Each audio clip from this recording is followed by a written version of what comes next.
Hello there, learners. Welcome back to the control flow statements module. We'll go through loop statements and their many types in this module. Let's start off with understanding what loops are. The flow of the programs written in any programming language is sequential by default. Sometimes we may need to alter the flow of the program. The execution of a specific code may need to be repeated several numbers of times. This is where loops come into use. There are many advantages of using a loop in programming, such as it provides code reusability. By using loops, we do not need to write the same code again and again. Using loops, we can traverse over the elements of data structures, array or linked list.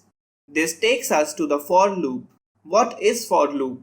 The for loop in Python is used to iterate the statements or a part of the program several times.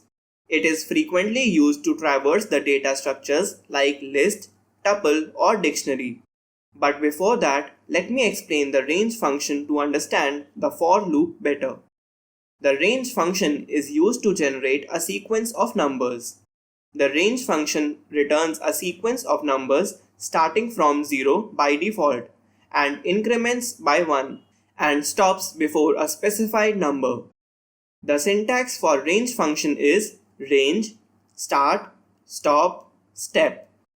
Let's look at an example of an if-else statement to better understand. By using the user's limit as input, you can construct a range of natural numbers. So, if the input is 6, the output will then be a number ranging from 0 to 5. Please keep in mind that the sequence begins with 0 as the default starting number and ends before the required number is entered. Here are two more examples of the if-else statements using range functions. In this example, you can determine the start, stop and step. The user input in this case for stop is 12. Therefore, the range will have 1, 4, 7, 10 as output since the step or the range gap is 3.